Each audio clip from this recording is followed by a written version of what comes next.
Jadi ini cuma diganti selang bro, tidak mengganti spare part. Tapi kalau untuk maksimalnya sih, kalau pengen kecepatan maksimal diganti spare part ya bro.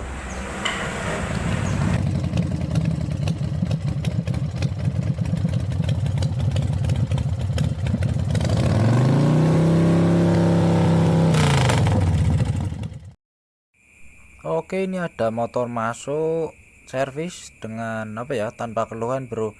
Sebelum saya servis ini saya tes dari gas rendah, menengah, dan gaspol ya. Dan ternyata ini di gaspolnya itu berbet bro. Setelah gas diturunkan, ditarik sedikit, berbet-berbet dan keluar kedipan ini ya, lampu engine kedip-kedip. Kalau dimatikan dan dinyalakan lagi, kembali normal lagi bro. Tapi kalau digas mentok lagi, jadi error lagi.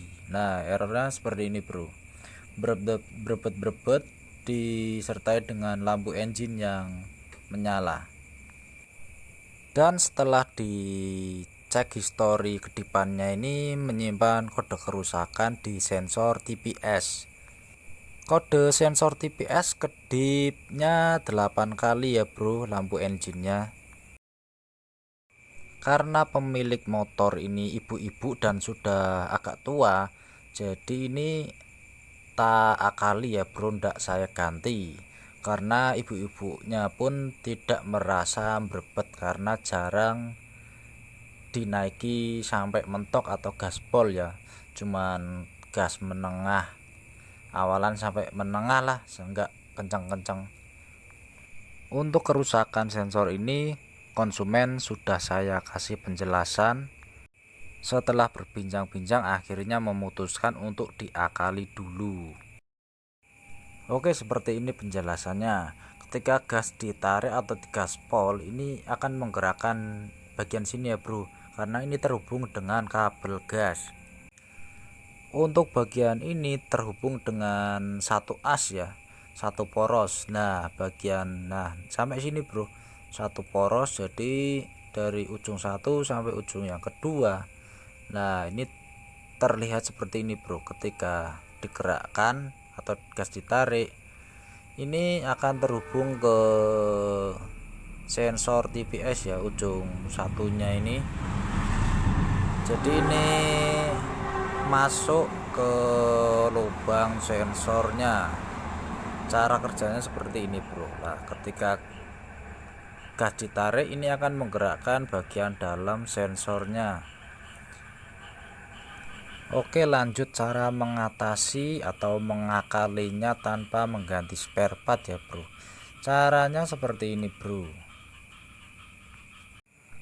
Karena ini kasusnya digas mentok jadi berbet, jadi ini kita akali menggunakan diganjel pakai selang ya bro. Jadi ini jangan sampai mentok atau disetting agar tidak bisa sampai mentok.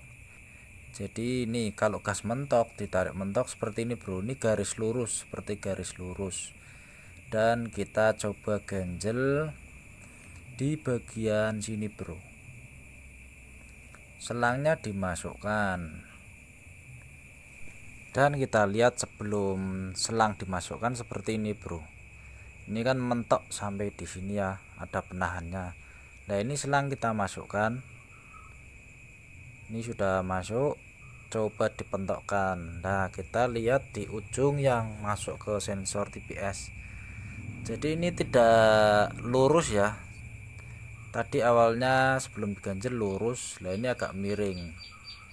Jadi ini dibuat, disetting agar tidak sampai mentok. Untuk panjang selangnya kita bisa menyesuaikan dan dicoba dulu ya bro, apa sudah normal atau masih berbet. Kalau masih berbet berarti kurang panjang. Untuk penggunaan merek, jangan pakai yang biasa ya bro, ya minimal pakai merek NPP. Jangan sampai pakai yang murah-murah di bawah 100.000, karena di lapangan saya mengalami beberapa kasus merek yang biasa itu tidak tahan lama ya bro. Yang dimaksud tidak tahan lama ini di sini berarti Contohnya merek apa ya, merek gunung itu ya, gambarnya gunung itu di motor malah terasa dundutan atau ada yang berbet. Jadi macam-macam gejala yang ditimbulkan oleh sensor merek yang lokalan yang biasa ya bro, yang murah. Penyakit motor tidak sembuh tapi malah menambah penyakit yang aneh lagi ya bro. Ini bukan iklan, bukan promosi, tapi ya sesuai kenyataan yang saya temui di lapangan ya bro. Beberapa kasus seperti itu. Kalau pengen yang ori itu satu set sama throttle body nyampe 500 ribuan. Oke, itu saja ya bro dari saya info-infonya, semoga bermanfaat dan terima kasih sudah menonton sampai akhir bro. Jangan lupa dikasih like atau di komen.